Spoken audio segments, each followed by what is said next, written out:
Baik, sekarang kita akan melanjutkan beberapa materi kelanjutan yang kemarin. Kelanjutan materi yang kemarin mengenai the each part of speech yang 8 unsur pembicaraan bahasa Inggris. Yang pertama noun, pronoun, verb, adjective, adverb, preposition, conjunction, interjection. Nah, yang kedua adalah kita akan bahas pronoun. Apa yang dimaksud dengan pronoun? Pronoun itu artinya kata ganti, Pronoun kata ganti yang berfungsi untuk menggantikan kata benda agar tidak terjadi pengulangan kata.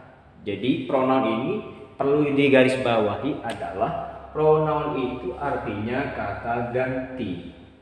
Kata ganti menggantikan kata benda agar tidak terjadi pengulangan kata. Contoh, Susan is my sister-in-law. Susan likes spaghetti.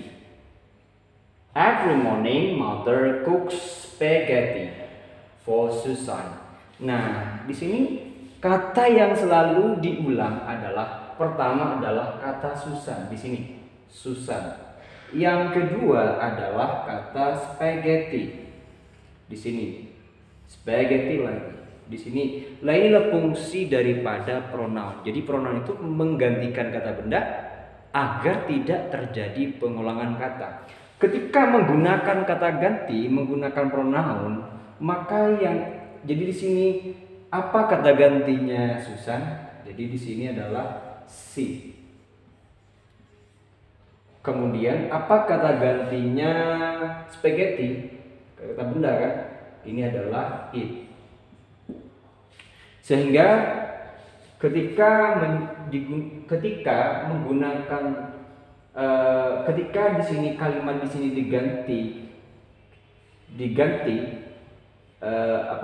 diganti kata bendanya, maka menjadi sebuah kalimat seperti ini. Susan is my sister. Nah, awal mulanya yang diulang menjadi she. Tidak menjadi pengulangan kata lagi. She likes spaghetti. Nah, apa kata ganti spaghetti? Maka di sini mother cook it. Ini ganti dari spaghetti.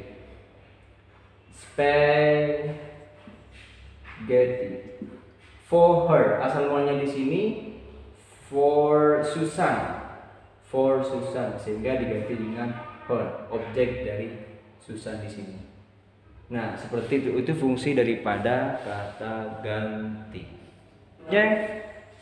Pronoun dibagi menjadi tiga bagian.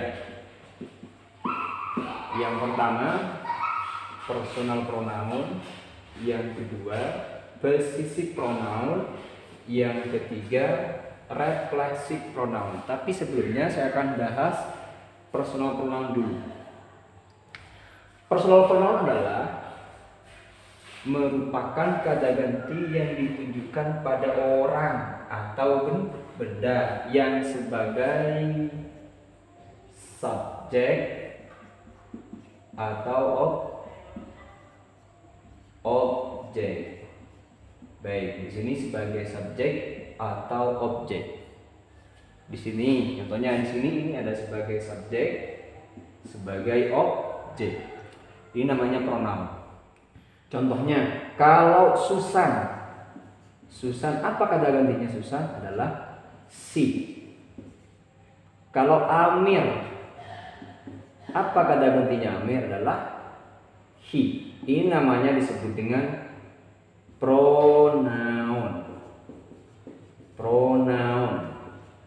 Kemudian untuk menggantikan kata benda, tadi kan pembahasan dari personal pronoun itu kata yang digunakan untuk menggantikan orang atau benda. Contoh yang benda seumpamanya di sini cat, kucing. Apa kata ganti kucing? It. Spaghetti. Apa kata gantinya spaghetti? Adalah it. Ini maksudnya dari pronoun. Jadi ini pronoun. Ini posisinya sebagai subjek. Bagaimana objek ini menjadi her? Objeknya ini. Objek. Ini subjek, ini objek. Jadi kalau dibuat sebuah kalimat seumpamanya, ini kan kalau objeknya objeknya he berarti him. Ini subjek, ini posisinya sebagai subjek, ini posisinya sebagai objek. Kalau dikasih kata kerja semuanya, dia perempuan melihat dia laki-laki, posisinya sebagai subjek. Di sini predikat, katakanlah kita buat sebuah kalimat yang terdiri subjek, predikat, objek. Semuanya di sini saya ambil kata subjeknya adalah she, dia perempuan. Saya kasih kata kerjanya adalah beat, memukul. Jadi saya kasih dia perempuan memukul dia laki-laki semuanya. Dia perempuan memukul dia laki-laki. Maka ambil objeknya. Dia laki-laki yang sebagai objek di sini. Maka menjadi di sini him. Berarti she beats him. Ini sebagai subjek, ini sebagai objek. Selanjutnya pembahasan yang kedua adalah possessive pronoun. Possessive pronoun dibagi dua, ada possessive adjective, ada possessive pronoun. Jadi ada possessive adjective, ada possessive pronoun. Possessive itu artinya kepunyaan. Kepunyaan. Jadi kalau possessive pronoun adalah kata ganti kepunyaan. Yang dimaksud dengan possessive adjective, apa yang dimaksud dengan possessive pronoun? Baik, possessive itu adalah kata ganti milik yang diikuti oleh kata benda. Tadi kan jelas ya, my. Jadi kalau my, your di sini menjadi our, ya, your jadi yours, kata milik. Dia kalau our menjadi ours. Ini yang possessive adjective. Yang adjektif, ini yang pronoun. Yang ini yang adjektif, ini. Tapi di sini ada perbedaan.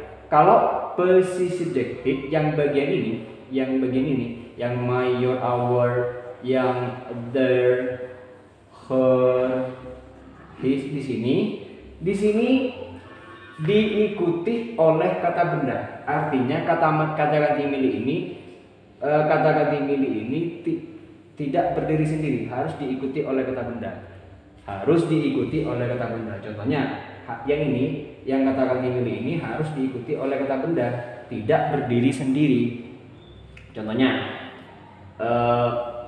your book, bukunya kamu.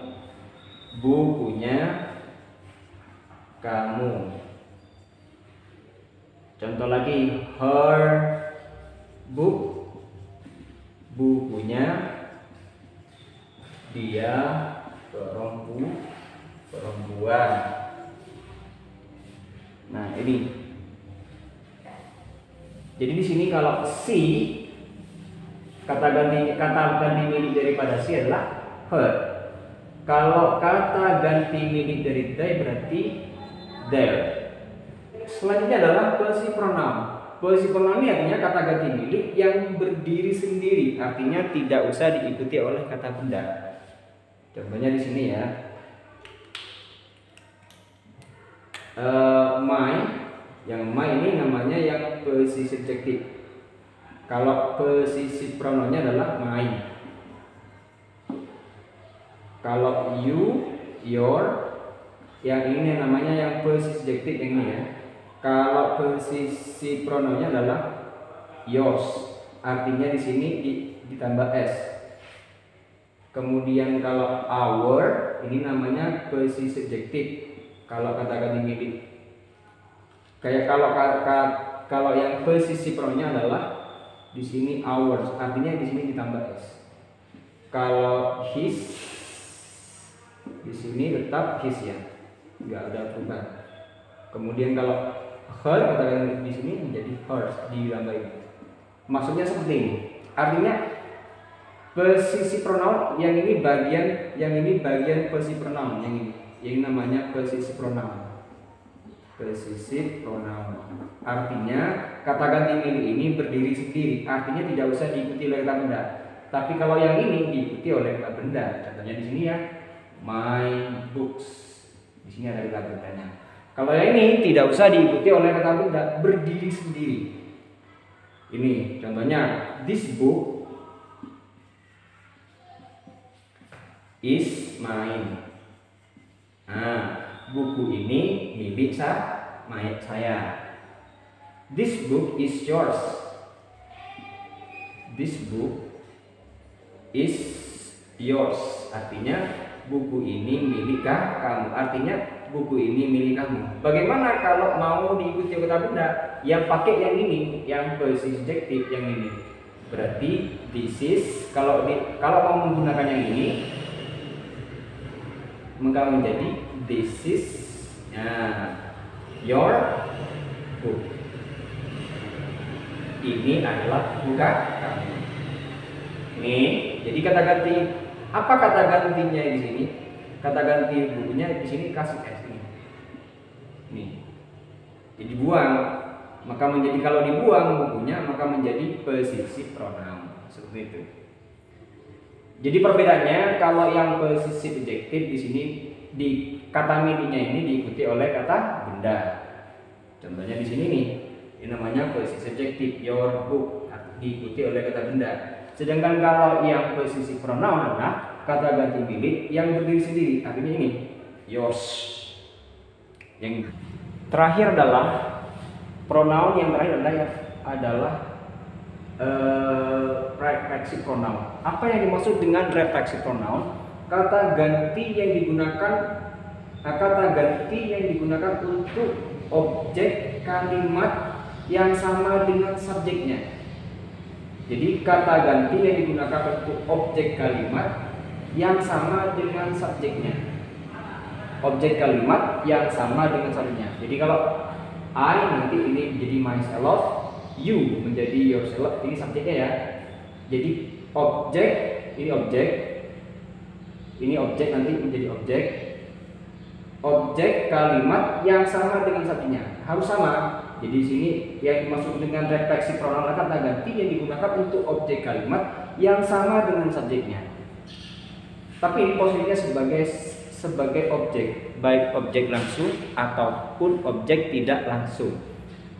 Contohnya, we menjadi ourselves, they menjadi themselves, he menjadi himself, she menjadi herself, it menjadi itself. Contohnya, I see you myself. I see you. Nah, ini harus sama ya. Ingat. I see you myself. Saya melihat kamu sendiri. Saya melihat kamu sendiri. Saya melihat kamu sendiri. Maksudnya saya sendiri yang melihat kamu. Ini namanya, ini kan subjek, ini objek, ini namanya objek, yang ini namanya objek tidak langsung. Objek tidak langsung. Contoh samanya, she looks, ini kan she, berarti kalau she berarti di sini mengambil herself. Ini yang namanya objek langsung. She herself. See herself, she look herself in front of mirror. Artinya apa? Dia perempuan melihat sendiri di depan kaca. Tapi ini sebagai objek langsung. Kalau ini objek tidak langsung, kalau ini objek langsung. Contoh lagi samanya, they menjadi themselves. Contoh, They eat themselves. They eat them in office. Seumpamanya ya, office. Berarti mereka makan sendiri di kantor. Ini namanya objek langsung. Ini namanya, berarti ini subjek, artinya objek ini sama dengan subjek. Objek yang refleksi pronoun ini sama dengan subjeknya. Seperti itu ya. Oke. Jadi mungkin kali ini seperti itu penjelasannya ya. Untuk materi berikutnya kita akan bahas pada tutorial berikutnya. Jangan lupa like, komen, dan share agar nanti saya akan terus mengupdate materi-materi selanjutnya mengenai yang di each purpose view yang 8 unsur itu. Sampai jumpa di tutorial berikutnya. Assalamualaikum warahmatullahi wabarakatuh. Bye.